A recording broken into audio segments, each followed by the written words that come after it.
Hello everyone, nubkeks here. Welcome back to Nub Raids, where today I am joined by my mortal enemy, my nemesis in the Hydra Creator Clash. It's Odd1 Gaming. How are you doing? First time on the channel, I think, actually.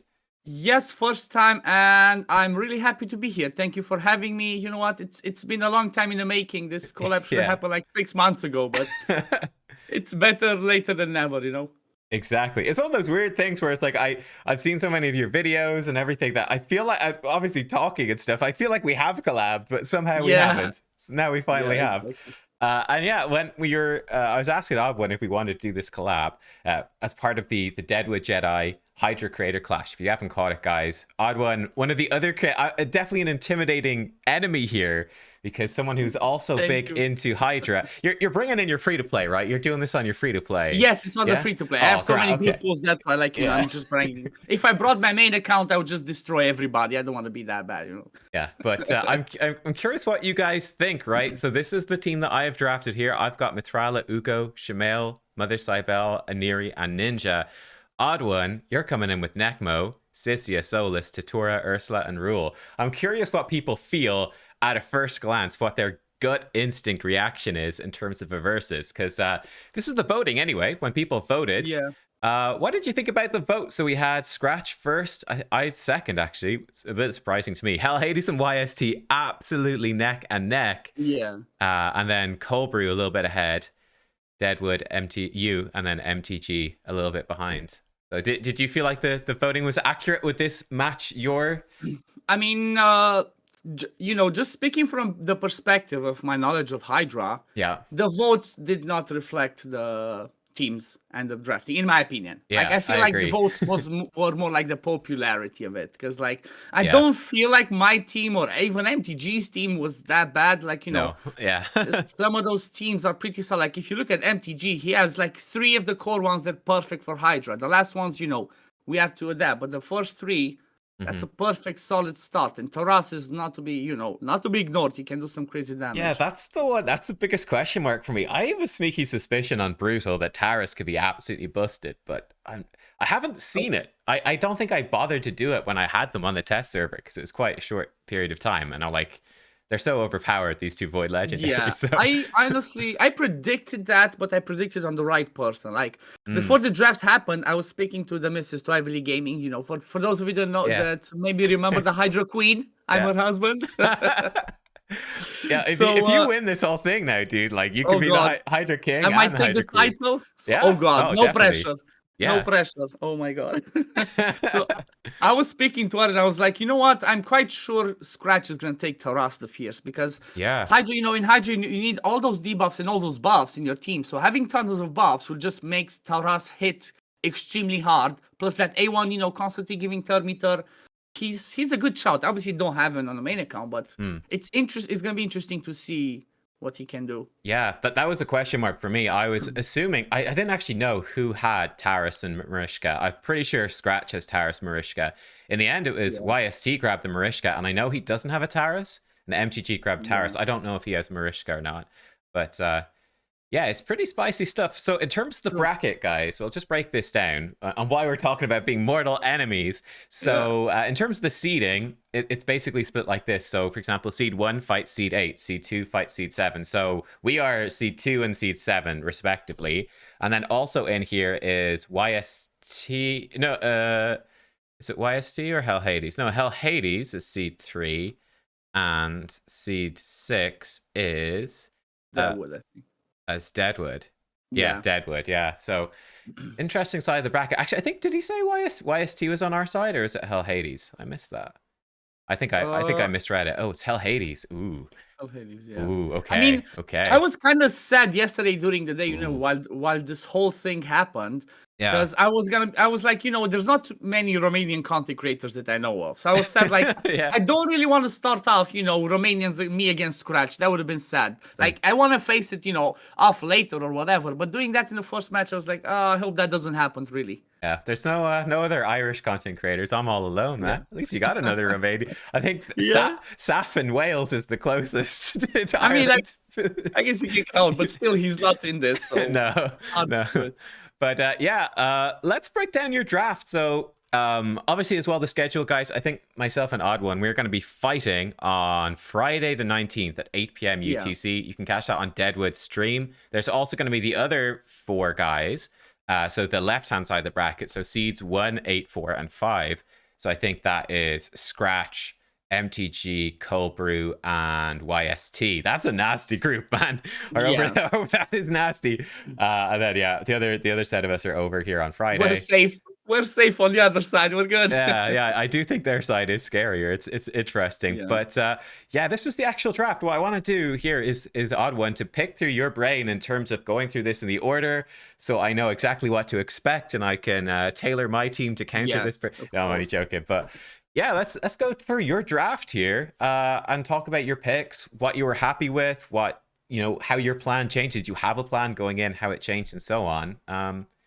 First pick. So the thing is like this. When I prepared for this one, which was on the day when that happened, I didn't have too much because it was my birthday weekend. I was busy with all the craziness. So happy birthday! Thank you very much, appreciate it.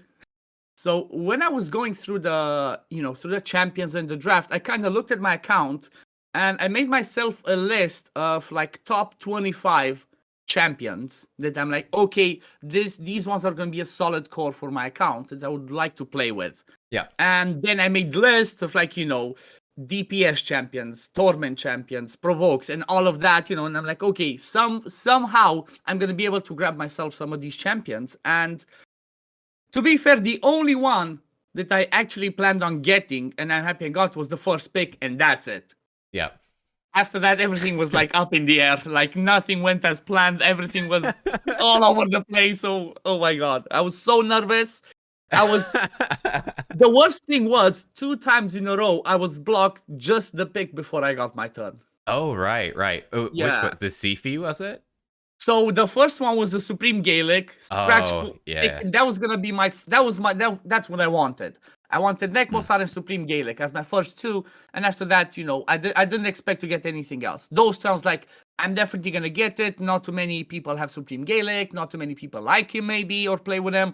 He's my favorite champion for Hydra right now. And then Scratch took it, and then next time around. When it came to my next pick, I was like, okay, it's fine. I'm going to go with Sissy. I'm going to grab Sifi. Cold Brew pick Sifi. I'm like, come on. 2 times in a row. That was painful. Like you could see the sorrow on my face while the draft was happening. I'm like, no. Yeah, I thought that was quite funny. All right. It was quite funny. But yeah, so do you want to Nekmothar as the first pick? Like, I would probably agree with him being up here. Like, in my opinion, I was sort of expecting Krisk Nekmo to be probably 1 and 2 or something like that. Yeah, me too. Yeah, you got to be happy about the Nekmo. That's I'm happy about it. And you know what? The reason why is like we've both been doing lots and lots and lots of testing of him, and I always knew he was good. But up until I built my last team for Nightmare Hydra, where I kind of have like my best champions in it. I did not realize how actual good he is with that turn meter, especially. Like, that's just insane. He can just keep you going and going and going and going. It's just insane. Especially because he covers, from my point of view, the best buff and debuff in Hydra, and that's increase and decrease speed. Like, in my opinion, that's the most important thing. So grabbing him, I'm definitely happy with that. I cannot complain. Yeah. Then Sissia, was Sissia like, after Supreme Gaelic, that was you were expecting to pick it, and then you were a bit lower on time? Were you like, is she your next best pick? She was not even on my radar. I have only made 1 single video and 1 testing with Sissia straight off after I pulled her for Hard Hydra when I did an experiment. So that pick was a bit surprising for me. While I was doing my list, again, the missus was like, you know what about Sissia? I'm like, okay, she could work, maybe. And look at her being my second pick. There you go. Yeah, it is. Because there's 8 people, right? All the picks are being snapped up left, right, and center. So it's tough. I think she's a really good pick. I think it's her best rotation as well, which is something that filters into this that isn't super obvious, but it's like rotation 4. There's a lot of magic affinity heads in the pool. So Sissia's force affinity is positive affinity against them, makes her tankier. She will actually be landing the burns, getting the extra turns pretty frequently. It's pretty spooky, actually. She's a good one for it. Yeah, I like it. Hope I can make her work and give me some damage. Oh, she'll do damage. She'll do a lot of damage. Still gotta test it. Like I said, I haven't done much. Like her kit screams, yeah, perfection. Let's see what I can make work with it. Yeah. All right. Solus was next up for you then. Kind of I think he's fairly underrated by the community. 100%. I don't think he gets the attention. What was your thought process behind picking Solus? I mean, Solus was my best provoker on my account up until I got Bivaled. Because I don't have the Coronars, I don't have the Skull or Vargals, I don't have the, all the other top tier provokers in the game. Yeah. So Solus was the only one that I had. He used to be in my arena build, defense nuker, but then I was like, you know what? I need a provoker. He's a void. I had the Sifi to pair with him, so I'm like, let me get him. And for this draft, again, I picked him because not only does he brings the versatility, not only does he brings the provokes, he brings damage. Yeah. But the debuff extension on the A3 it's where it's at. And the damage you can do with that one. So it was sort of a situation of like, doesn't matter what else I'm gonna get in there. Maybe, I might need some buffs that might need to extend them or whatnot. He can always go and extend them and build in the right set. He can keep all those debuffs on at the same time. And, while testing a little bit, I realized he's gonna be really nice with Sisia, because if he keeps extending those burns, Sisia can keep exploding them. Exactly, yeah. I think having a burn exploder and a debuff extender, it's kind of a match made in heaven. Definitely. Yeah, that's true. Yeah, I love this one. I feel like he's so underrated. Definitely one that slips under people's radar with the two abilities that provoke, the AoE, the debuff extension. Yeah, bang. Datura Rhymehide, I think, is an interesting choice. This is a champion that I've kind of wanted to come back and retest. I haven't tested him for ages. What was going on with your pick of Datura? So, the thing is like this. When it came down to from Solus down, actually, the way that I try to look at the champions is because I knew that the top hitters were gonna be gone. The Husk, the Geos, the what's it called, the Royal Guards, the Tunisias. I knew they were gonna go gone. I don't have Tunisia anyway, so I knew that the top DPS would be gone. So the way that I tried to do it is let me bring people that can do damage, but also bring some versatility. And that's where Datura came in as well. Datura can do some damage on the A1 and on the A3. At the same time, brings Perfect Veil. Yes. Has me covered for, Torment, because I have almost all AoEs in my team. So I need something to deal with with the Torment. So bringing that, plus Datura can smack, if built well. Also bringing increased defense and block debuffs. He has a really good overall kit, Yeah. And really underrated for Hanja, 100%. Like, I don't think I've seen too many people use him. No, it was one of the things that struck me when I was kind of doing some prep work for the draft. Like, there wasn't crazy amounts of prep work you could do, because with 8 people picking, it was like, man, exactly. Everything's going to be, it's going to be a scramble, right? And you could definitely see it, I feel like, in the round 4, 5, and 6, like the quality of the picks starts to go all over the place, Yeah. I feel for mine as well, it was like more of a scramble for sure. But I was like, man, there are so few champions that actually bring Perfect Veil. It's just so limited. Like block buffs, they've added a few, but man. Yeah, I think I put on my list a total of like 7 champions that can deal with Torment, that either have Perfect Veil, Shamel, or its Cleanser. So yeah, like there's not even one for each person. So no, it's brutal. So you got one, which is cool. I got one, luckily. All right, next up then, Ursula the Mourner. This is probably the biggest question mark for me in the draft. I'm assuming it was the increased attack for Sisia and Rule, was what you were thinking, or just a revive. Honestly, what I was thinking for her is her revive is actually amazing, even though it's on a long cooldown. She revives with 75% HP. That's huge. Like, if you think of most other revivers, they revive at 50% or lower. Yeah. And if they don't get it, because she doesn't revive, most people don't revive a full turret unless you're like Sifi. If they don't get to go, if head of Blight or Wrath gets to go, everybody's dead again. Yeah. So Ursula, that revive being 75% HP plus with a strengthen, she has an AoE strengthen that I can use while the revive, plus the AoE increased defense, plus, like you said, the increased attack can help. And that fits really well, because my previous 2 picks, if you look Solus and Datura, they're both defense based. Yeah. So having another increased defense champion actually helps, because it is on a 5-turn cooldown. That's pretty long, but she places those boss for 3 turns. So, with the right masteries, maybe with the right builds, she can do a pretty good job.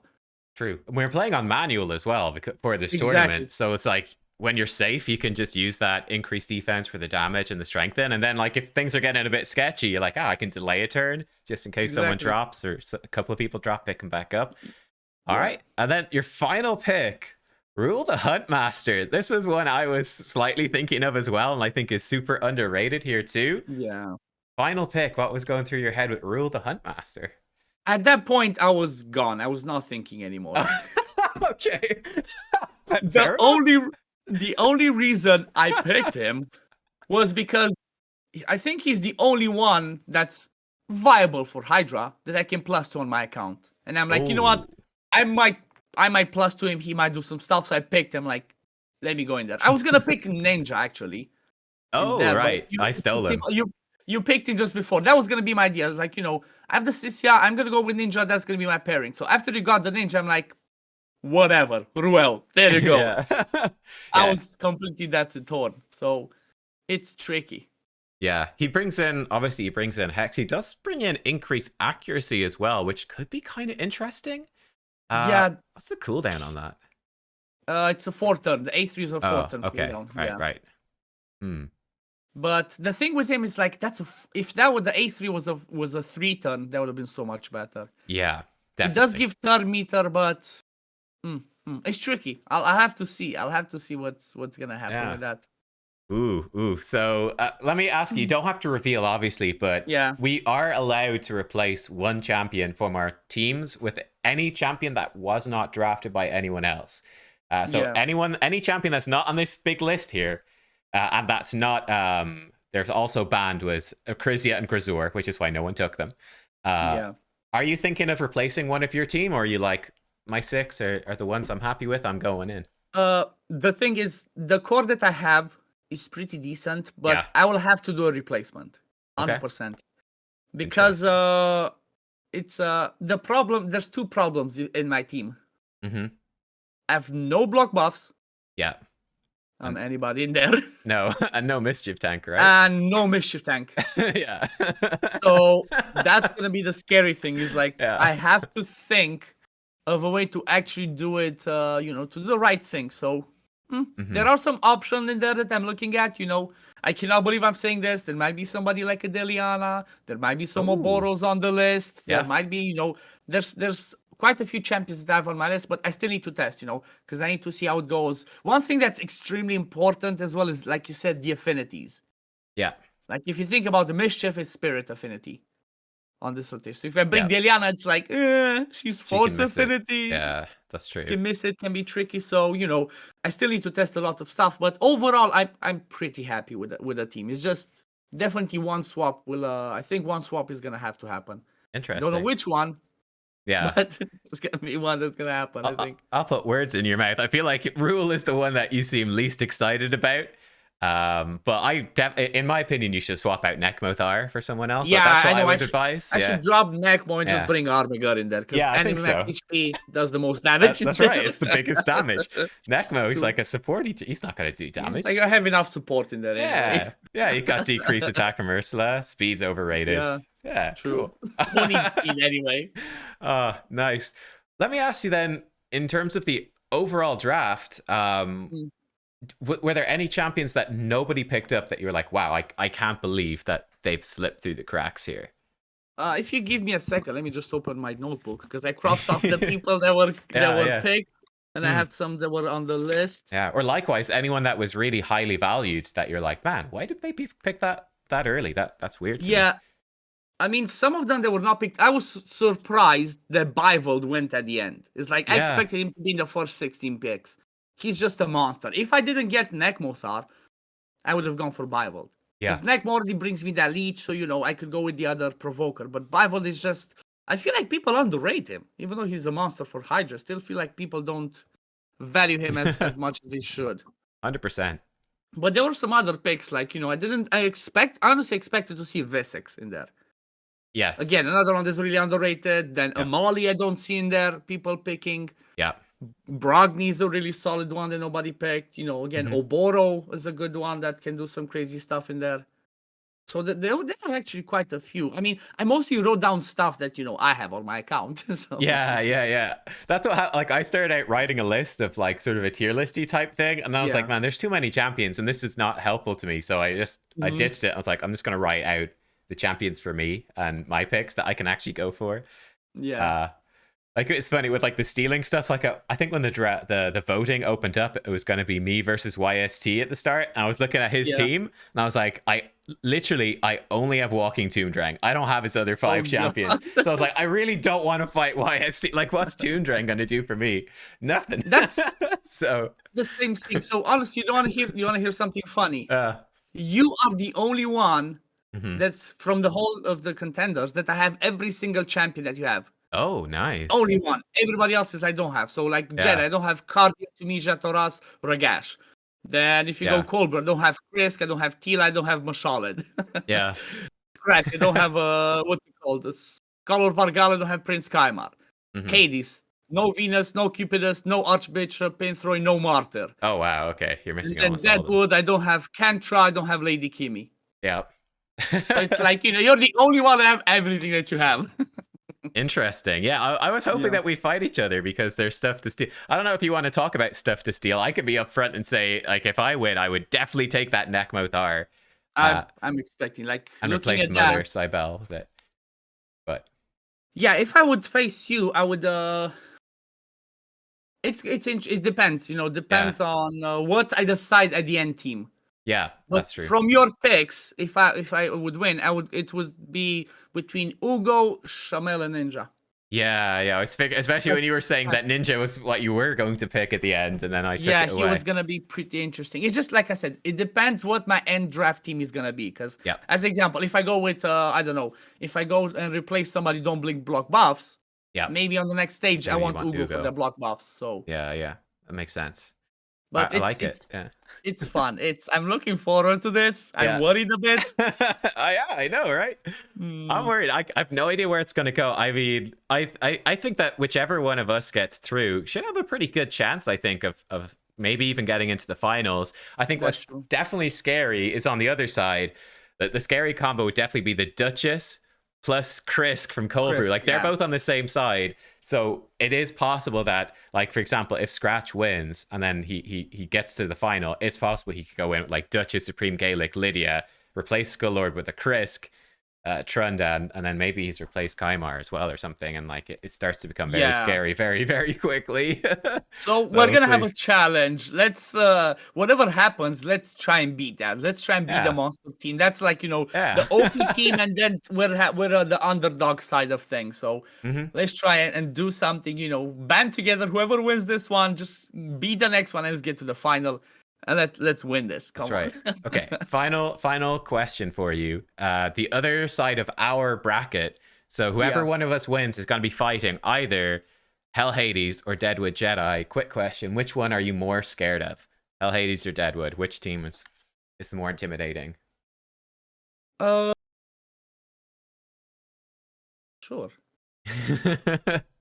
Maybe Hell Hades. I'm not that scared of either of those. I'm scared of the other side of the bracket. Okay. Of these two, Hell Hades and Deadwood, I'm like, maybe Hell Hades. I mean, the +2 Cupidus could be a problem. Is it? I think it's a +4 Cupidus. Sorry, +4. It's sorry, +4. Yeah. Yeah. That might be a problem. However, he doesn't have the supports in there. Like, his support is a little. He's got so much damage. Really, the support is. Yeah, he doesn't have a mischief. The thing that is an issue, and people don't remember sometimes, is if you go on higher level, after hard and brutal, if you go with the HP burn strategy, while the Wrath is out, you need support, because the Wrath is constantly going to hit you. Every time a burn takes, he gets a tick. He gets a tick. So he comes to that slam pretty often. So you definitely, if you're going the HP burn strategy, you need support, All right. That's the thing. Well, there we go. Well, guys, look. Odd1, thank you for joining for this collab. I think we're going to jump over to your channel, maybe talk about my team and stuff like that a bit as well. So make sure to check that out. The links will be in the description. Make sure you're subbed to Odd1. And may the best team win, I guess, on Friday. We'll see. Oh, my God. All right. Thanks for joining, dude. Thank you. Thanks for having me. We'll see you guys next time. Bye-bye.